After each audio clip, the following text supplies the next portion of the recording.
Hello and welcome to Your Story, Your Impact, where we highlight the top players in the construction world. Today we are with Emily Lewis. She is the General Manager and Marketing Director at Veterans Choice Contracting. And she's helped to drive big results, building a team that actually works. And she's also earned recognition like Pro Remodelers 40 Under 40 and the MVP Wizard Award from Certified Contractors Network. And she is also an upcoming speaker at the Pinnacle Conference, the premier remodeling event, where she'll be speaking about marketing and leadership. So, Emily, welcome. Thank you so much. Happy to be here, Andrew. Thanks for having me. Yeah, thanks. So, I guess for maybe those not familiar, why don't you kick us off a quick intro in your own words, a little bit about who you are, your experience, and the work you're doing these days. Absolutely. Little bit about me. I am young in the construction and home remodeling industry, but have a ton of experience. I actually started my journey back in 2020 when I was going to school for marketing and sales. 2020 was obviously a difficult year for everyone. So Hmm. instead of keeping myself locked inside, I decided why not try and make the most of this opportunity, and find a marketing internship. I needed the credits and experience anyways. So I started knocking doors in the middle of winter in Michigan in 2020. Oh, wow. So difficult to say the least, taught me quickly about how to get outside of my comfort zone, Yeah. and how to make the most of a connection with someone without being right in front of their face. Making sure that I was social distance, talking through a mask. So it hides a lot of the normal things a marketer would need to be successful, being Hmm. personable, being close, having a smile on their face. But I was able to turn that opportunity into a lot of success within my first, or I was hired in November. By January, I received my first promotion. I was moved up into our inbound call center and I continued to grow from there. So I have experience in all sorts of marketing fields, whether that's inbound, outbound, events, home shows, canvassing, working with TV companies, a lot of wealth of experience in that area. And something that Hmm. I'm very fortunate for is I'm very process oriented. Mm, So I worked with programs like EOS, which is Traction, which is the entrepreneurial operating system. It's all about mhm, processes, accountability, making everything come down to numbers and putting mhm, those processes in place. And so, with my marketing experience as well as my process driven, data driven mind, it made sense for me to move up into a GM role in my current position. Just because whether I like to or not, I kind of end up leading the charge in most areas. And yeah. using my experience in that process mind, I was able to create a great career for myself. That's the one thing I love about the home improvement industry is you can start Hmm. by knocking doors and end up Yeah. being a GM and speaking at conferences. I don't know how I got there, but all of it's just hard work and learning as much as I could from the people around me. Yeah. And it reminds me like this quote I saw, you can only really connect the dots looking backwards. When looking forward, you don't really know how it's all gonna, work out. But Absolutely. yeah, so door to door, huh? Builds character. Absolutely. And some really strong knuckles. I know that sounds weird, but there was Mm, a couple of yeah. times that I came home with a little bit of bloody knuckles from the dry Michigan winters. Oh But it was wow. a lot of fun. I'm not gonna lie. I kind of enjoyed it. I enjoyed talking with people, so it was fun. Very cool. Very cool. Yeah, okay. So you've helped Veterans Choice grow fast. What were some maybe key changes you made that really kind of moved the needle forward? I think the biggest thing for Veterans Choice that kind of changed what we do here is truly tracking and knowing what to track. Hmm. There was kind of a disconnect between the leadership and the specifically sales team at the time when I came in, where leadership knew what numbers that they needed, knew how to hit them, but didn't know how to pull those numbers and be able to communicate with the team their expectations for it. So the biggest change that I made is first 3 months I was here was just sitting down and pulling numbers, looking at data, scrubbing data, and figuring out what we have been doing and where we need to go. This Hmm. last year, we were able to implement an enormous budget and KPI tracking for every single department. And this seems really small, but for a small company that was ran primarily by the owner, by himself, that's not something he thinks to do, right? Like he needs to make Hmm. money, he needs to get out there and talk to customers. Yeah. But to be able to make the correct decisions about your business, you need to have the data behind it to make those decisions. It's like driving the boat without, being able to see anything, with having a blindfold over your eyes. You need to be Right. able to see where you're going, where you've been to be able to move forward. So that was the biggest change. And then I would say using traction in this company as well. So having weekly meetings with an agenda, it's the same time, same place, and everybody shows up regardless of what they have going on. It creates an opportunity for us to sit down as a company and a leadership team and make decisions moving forward. Again, I think a Hmm. huge issue with a lot of small companies is they work in the business every day, they don't work on the business. And when you Right. have an hour to sit down and work on the business, you're able to see substantial growth a lot quicker because, again, you're making time and holding space for moving the Mm. company forward instead of just handling fire drills all day. So, from Right. when I started in October of 24 here, the amount of fire drills that we have dramatically gone down because now we can have these conversations on, a regular week to week basis and make process changes that will help those fire drills go away. So I would say those are the two biggest changes. Of course, there's small things here or there, but that's made the biggest impact in our overall production, and the way we run things around here. Yeah. Yeah, and I liked how you said because I find a lot of contractors don't really track their numbers quite well. It's just kind of like a afterthought thing. So really having that, process in place can definitely help a lot. And also like, we're privileged back in the day when they did advertising or marketing with like magazines or billboards. Yep. We didn't really know which ad was bringing in the customers, right? But now we're privileged to have like digital, data to say, okay, this one is actually converting and bringing the people in. Yeah, and that's a huge thing too, is everybody complains that marketing is the biggest cost and the biggest expense, which is true Hmm. for sure. I mean, I'm GM, but I still run marketing and I hate looking at my budget every week. Like the Yeah. number is huge. But at the end of the day, if you're just spending money, you are going to be unhappy with your performance. A huge thing Hmm. that I do is I have weekly, or not weekly, sorry, monthly meetings with all of my advertisers where they come to me with all the data on what's going on, let me know what changes they think should be made. Of course, they Hmm. won't make that change until I approve or veto, and we talk through things together. So I know where my money is going and what kind of return that money is bringing in. So I can justify, okay, yeah, that sounds like a really great idea for a campaign. Let's go ahead and run it. We have it in the budget. I know you're going to perform because you've been performing in the past for me as well. Hmm. Or it allows me the opportunity to have really tough conversations where, hey, you're not bringing in anything. No customers are bringing you up as a lead source, and not only that, is we're not getting anything in our digital data to prove that. So we do need to pull back. And at that point, I've set expectations with the advertiser that that's kind of the course of action. And so it makes that really tough conversation really easy for me because they know what to expect. They come into the meeting knowing, hey, I'm not performing what I need to do, so I either need to fix it or I'm going to lose this opportunity. And that's made all of our advertisers perform better as well and come to us with solutions rather than asking for money repetitively. And to go back to the data thing too, a huge part of tracking data is also having goals to hit too. So Hmm. not just the end of the year goal, I don't know if you can see it back here. We want to hit $6 million in revenue. That's a good number. How do we do that? Yeah. So Hmm. having monthly numbers to hit, but then I have weekly numbers as well, where I say, sales team, this is what I need you to hit in sales. In order to do that, marketing team, this is how many leads we need to bring in, and production team, this is what we need to install to produce the revenue we're looking for. That has taken us from not hitting a single goal to weekly hitting our numbers that we need. Now, are we perfect? No. Last week we didn't hit our weekly numbers. I'll be honest with you. But the 2 weeks Hmm. before that, we absolutely hit those numbers. So when you're making decisions about data, try to have tangible weekly, monthly numbers that your team can hit too. For sure. Yeah. Got to stay on top of that data.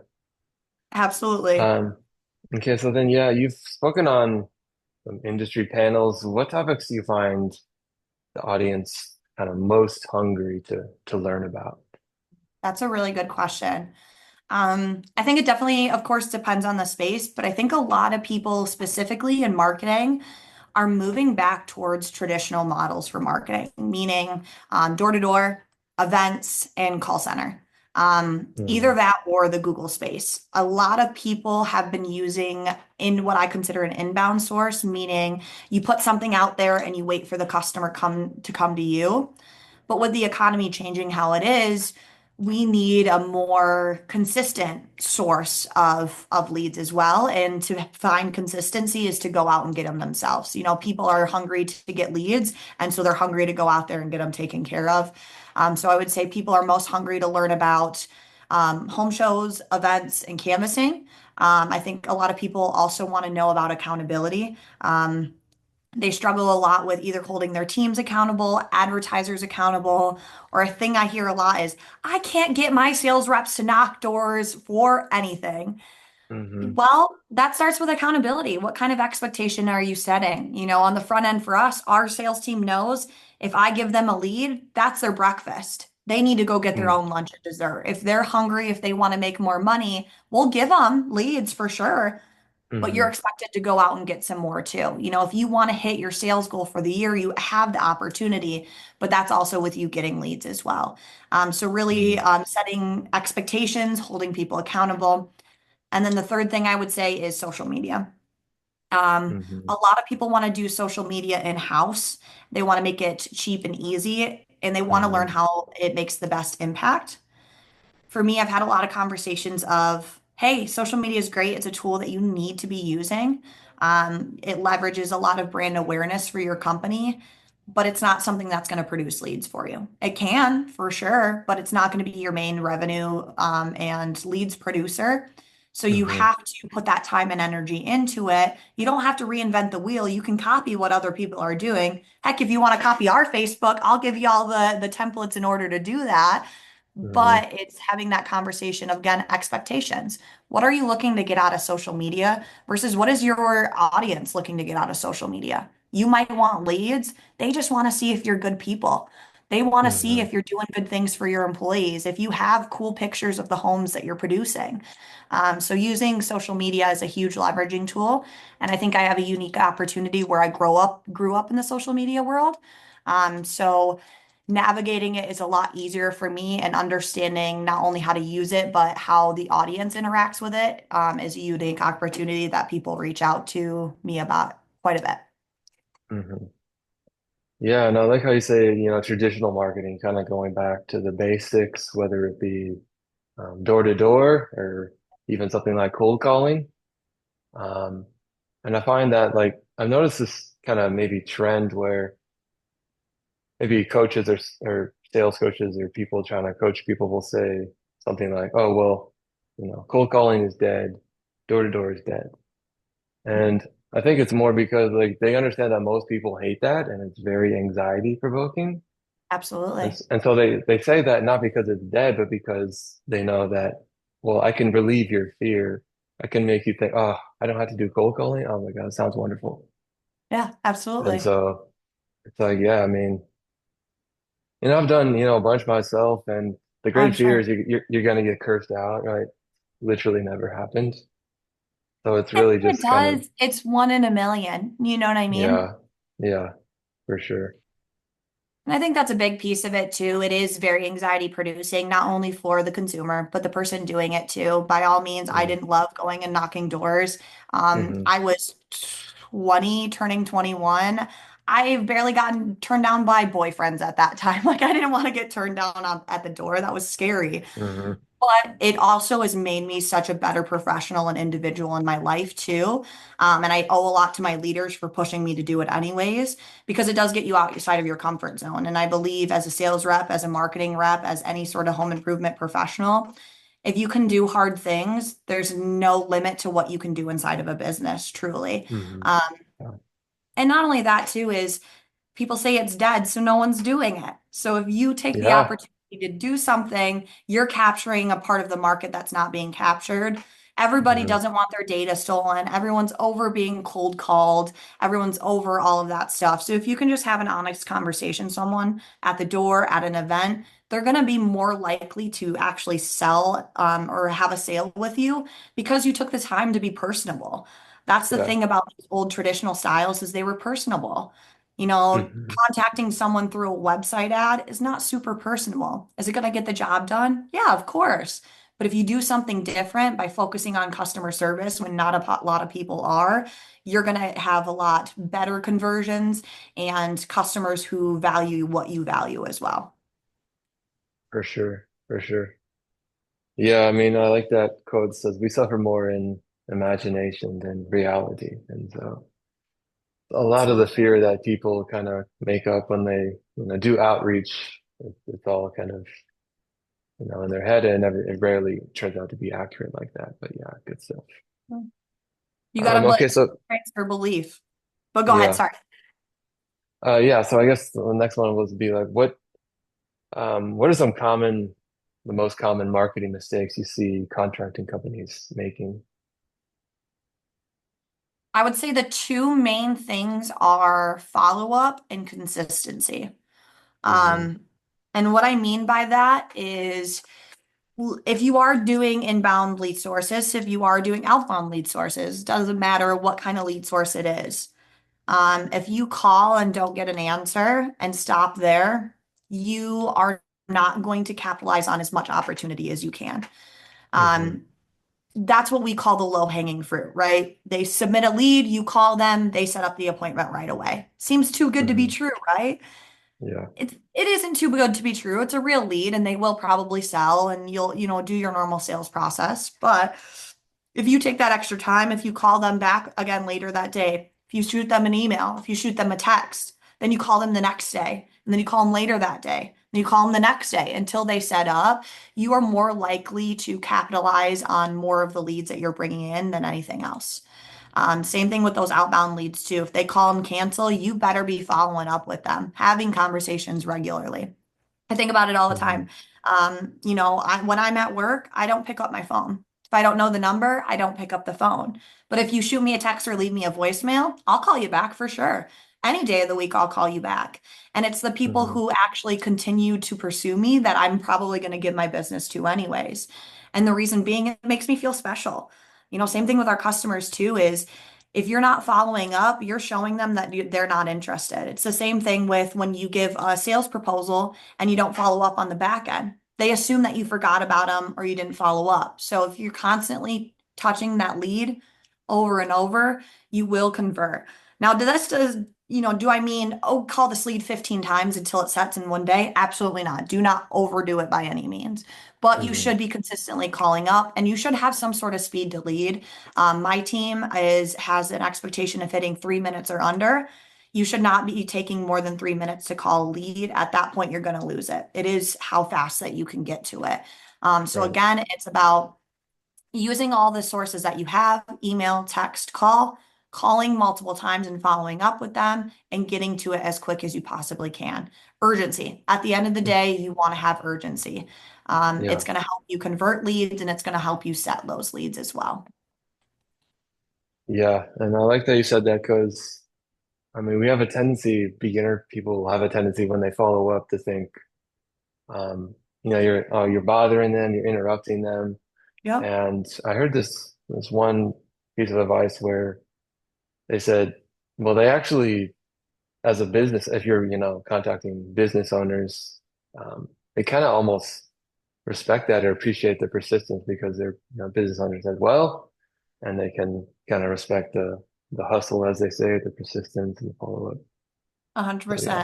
100%. Megan Beatty, she's the known as the lead queen in our industry. She's absolutely fantastic. I was very fortunate enough to learn from her when I first started, and now she's a professional, actual friend of mine. Mm, She has this thing, and she teaches all of her marketing people that you are not a bother, and to think you are a bother is going to be detrimental to you. If you hmm. know that you drive our economy, you will never feel like a bother. And what she means by that is, yeah, to us, we're just a marketer, we're just setting a lead. But that lead can turn into a sale. That's not only a sale for your company, that's going to generate revenue for yourself and anyone on your team. That's also going to generate revenue for the supplier. That's going to generate revenue for the subcontractor. And then even past that, okay, now the people in the factories making those, now you're funding them. Marketers drive economy. We're getting people to buy things constantly. So we are the people actually driving that economy. And not only that, Hmm. too, is you're doing a disservice by not following up to them. For us, for Hmm. as an example, we're in the Quad Cities, which is half Iowa, half Illinois. Huge storm area. Hmm. Tornadoes, hail damage, derechos, all of the above. So if we don't call that person back to help out with their roof, that could look like a leak into their child's bedroom with black Hmm. mold, which causes asthma issues, which lead Hmm. to constant medical bills going into the office and a terrible life for that child. But because Hmm. I took the time to call and follow up with them, I'm going to get that problem solved for them. Now, is that a little bit dramatic? Of course, but it's that concept of, hey, you're not a bother. You're actually helping this person more than you can imagine. So have that in the back of your mind. You're no different than an educator. You're no different than a service member. You're no different than, a nurse or a doctor. You are helping in a specific way. It's just all about the mindset that you feed your people, right? You could tell them, Right. yeah, you're a bother. Don't follow up with them again. Or, hey, you're not a bother at all. You're actually helping them. Why don't you try and get a hold of them so that we can help them in a better way too? Again, I think everything's just down to mindset and how you teach your people and how you react to a situation. It's like you're a parent with a kid. They're always looking up to Yeah. you. So do the right thing the first time, you know? Right. Right. Yeah. Mindset is definitely key in this industry. In any industry, Uh, I would argue. yeah. Yeah. That's true. Okay. And then I guess, do you do all your marketing in the house, or do you partner with vendors as well? Both, both. So we do events, home shows, canvassing, and inbound calling all in-house. Hmm. I do social media in-house, but we outsource for things like SEO, SEM, Google Ad Management. We work with TV advertisers. We've got magazine print ads. We do direct mail. I mean, pretty much anything, Andrew, that you can think of, we probably do it. So it's a good Hmm. combination of both. I do as much in-house as I can, but I'm only one person, so I got to Yeah. outsource for quite a bit too. When you do partner with a vendor, like what specific things do you look for? That's a really good question. A couple of things. First and foremost, are they local? I do not like working with vendors who are not close. I will, like, for example, the guy who runs our Google Ads, he's down in North Carolina, but he's a good professional contact of ours. So we are in like a similar mindset group with him. I talk to Hmm. him on a weekly basis. My meeting with him is actually right after this. So Hmm. if I have consistent meeting and consistent trust with them, I'm willing to extend beyond that. But for the most part, I like them local. Hmm. Um, Second huge thing is honestly their personality. I think it makes a difference. Hmm. Are they someone who's hungry like me? Do they understand our mission? Do they buy into our mission? Because if you have an advertiser who does not see the value in what you're doing, they're not going to provide value in you advertising wise. You have to hire people who care about your vision like you do. Now, are they always going to be your number one advocate? Probably not, and that's okay. That's not their job. They have to be an advocate for their company. But I will never not have a client who would not recommend us to people in their life. For example, I have a TV contact right now who's gotten our roofing and our siding done. And regularly, every time they go out, they're posting pictures with koozies on their, drinks going out. That's an advertiser I want to work with because they're local, because they care about what we're doing beyond us just paying them. They're going to Hmm. advocate for you more. And she does. She puts us onto any free opportunity that we can. Anytime that they get free tickets for us for something, they offer it to us. We're first pick for any deal that they have going on, things along those lines. But also in the same token, you got to be a good partner for that advertiser too. Advocate for them. Um, Yeah. So when they bring me deals, I make sure to actually consider them and try and take on that deal if I can, even if it's spending a little bit more money. If it's worthwhile for the business, of course we'll do it. But that's also caring about them too. Like every once in a while, take them out to lunch or shout out them to their management, leave them reviews, do things like that to reciprocate that kind of connection. Hmm. Uh, and then a huge thing too is past customers for them. Just like I would recommend a customer for us, I'm going to go check their reviews. I'm going to go talk to someone in the community that's worked with them before. What is Hmm. your honest experience with this person? Were they communicative? Did they deliver results? Were they forward thinkers? Things along those lines. Just like I would for anyone internal, I'm going to vet my outside vendors as well. Gotcha. Yeah, collaboration definitely huge in this industry, and too many people make the mistake of seeing it like it's adversarial. So when you can shift to, we're on the same team here, trying to do the same, outcome, it's definitely beneficial for both. Absolutely. And I've built great relationships with my reps, and a couple of them have become longtime friends of mine as a result, just because that's the kind of relationship that you foster. I'd also say too, save time. Like I know a lot of business individuals or professionals want to get through meetings as fast as they can. Get to know the person that you're talking to. For example, I have a TV rep who's super into running marathons. Him and his wife both do. And I'm a runner myself. So we take a good 20 minutes every single meeting and talk about our progress for running. Is it productive? No. Is it a Hmm. waste of time? Yeah, probably. But I also am getting to know them on a personal level so that we can have a better connection and have more open and honest conversations. But then we get to business too, and I have a whole sheet that I fill out for every single vendor meeting that I have where they Mm. have to report on their performance and how they're doing and what we can do better and where we're doing great as well. Very cool. Yeah, so I guess two last ones for you. Heck yeah. What is a big trend or shift that you think most contracting companies aren't really prepared for yet? Marcus Sheridan just did a really, really good speech, a keynote speech on this at the CCN conference I attended in Miami. Um, he talks a lot about video content, and I agree completely. If you're not doing reels, if you're not filming videos of your crew, your team inside of your work, jobs getting installed, no matter what that is, you are behind. I'm behind right now. I literally today was like, I need to make more reels. I feel like Hmm. I'm behind in this area. But reels and video content is where everything's moving. TikTok's a huge proponent of this. People Hmm. don't want to sit and read a blog post. People don't want to sit and read a Facebook post. Um, Hmm. you have we all have very limited attention spans nowadays. So if you are not capturing their attention in video as well as other formats, you are losing out on opportunities. I have a feeling within the next 3 years, a majority of the content that we will see is going to be video based. So I think that's a Hmm. huge thing that people need to get on board with. Um, and I think the biggest thing of all that people need to catch on to is, like I said, mindset. I know that's a simple answer, but the world is getting harder and harder to stay positive in, and more people um, don't have good mindsets. Not that it's their fault, the world is the way it is. But the more that you can work on yourself and be a better leader, be more positive, be more encouraging, show belief for your team, you will see better performances. And when you believe in your goal, they'll believe in it too. Like I said, belief is transferable. This is something that myself and the owner of our company take a lot of pride in, is we do take 30 minutes every single day to work on ourselves. We're in masterminds of other individuals trying to work on themselves too, other business owners.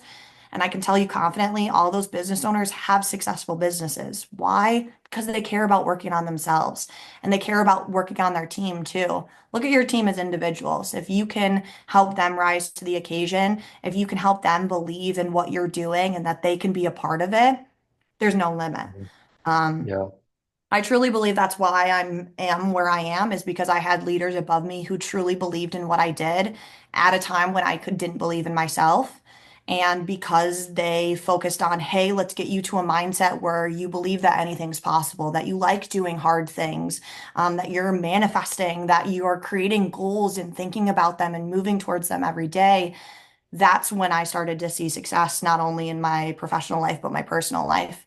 And I think as owners, as leaders, when we care about people outside of work, they're going to care more about their time inside of work. Now, I don't mean become best friends with your employees. That does not mean hold their hand and coddle them. By all means, that's Hmm. not what I'm saying. Hmm. But if you care about your team beyond just the numbers that they put on the board, they will put better numbers on those boards. Take an extra 5 seconds to check in how they're doing every day. If they have bad numbers, check in first on how their week was going. I've had times where sales reps aren't performing, and then I find out that him and his wife just lost a baby, or, she just got in, or, her mom just got in an accident and she didn't tell anyone. Again, these are extremes, but check in with your people first before assuming that something's wrong and follow up with them. Just be good people. Yeah. I think people miss the boat a lot on that. Yeah, it's easy to slip into that, like, oh, they were, ghosting me or just, ghosting me. But yeah, just kind of always giving people the benefit of the doubt. Yeah. Yeah, actually, I actually just had something like that. I was about to meet with this guy last week, and um, I guess my contact with him, I guess he had a kidney stone. I was like, oh wow. Oh no, So yeah, just always kind of making sure to give people the benefit of the doubt and stay positive for sure. And then absolutely. And yeah, people will like perform better for you when they know they care about you too. I yeah, I will stay late every single day just because I know Shane, the owner of our company, will take care of me. If I mhm, stay late every single day, he'll be like, "Hey, you've been working super hard, taking another day off," or whatever that case may be. Um, I work harder because I know people care about me, and my team works harder because they know I care about them. It's not just a face, a number. They're an actual person, and I care to see them succeed, not just the company succeed. mhm, But at the end of the day, the for company succeeding is number one. yeah, for sure. All right, cool. And then I guess the last one I like to ask people is, if you could theoretically, wave a magic wand and fix one thing about the construction industry, what might that be?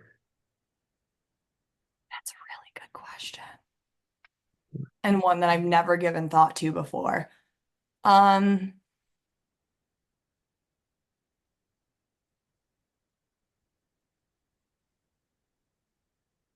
I could give you a cop-out answer of I wish homeowners were a little bit more educated on what goes on within the construction industry so that they can make better decisions for themselves in terms of contractors they choose. Mm, My actual answer would be um, I could change everything. Just two chucks in a truck.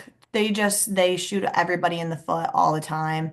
Um, I don't know. Yeah, I would probably be that is when there is bad contractors out there, a lot of the time they go unreported or no action is taken against them when they screw mm, up customers' homes or they go out of business after completely just, taking $30,000 from a, little mhm, old grandma.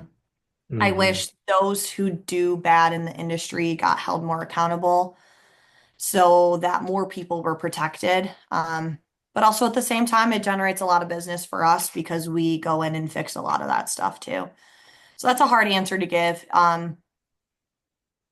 I think the industry is great and I think there's a lot of opportunities. So there's not much I would change because the hard stuff is there for a reason. It separates the highly successful people from the average people. So I think mhm. anything hard that you're dealing with is a good thing. So that's a hard answer, but that's a really good question to ask. I hope my answer is sufficient enough because I don't Yeah, really know. I would have to ponder that more, to be honest with you. yeah, yeah.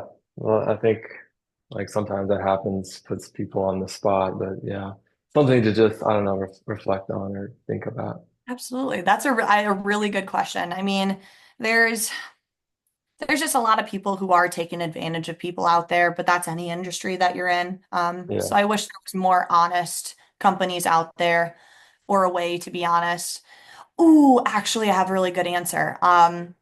A way for people to deal with difficult customers in a way Mm, that's not, um, like we've had a couple customers who are really nice on the front end and they're very accommodating and sweet and want to work with you and go through on the project.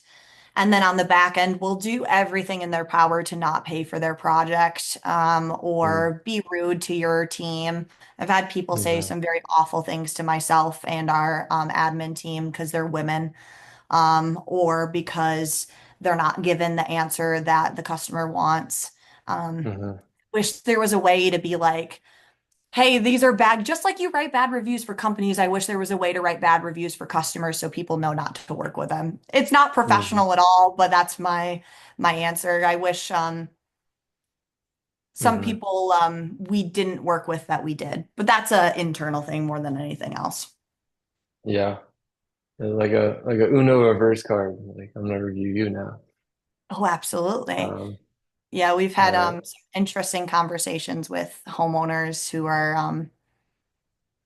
older and losing it a little bit and, saying fun yeah. things like the only reason I'm in management is because I slept my way to the top. And I'm like, dude, that's Mm, not at all the case. And you're just pulling that out of your behind. So can you be mhm, please be respectful towards me? I'm trying to help you right now, you know? mhm. It's fun conversations like that. So again, hope that answer is sufficient for you for you as well.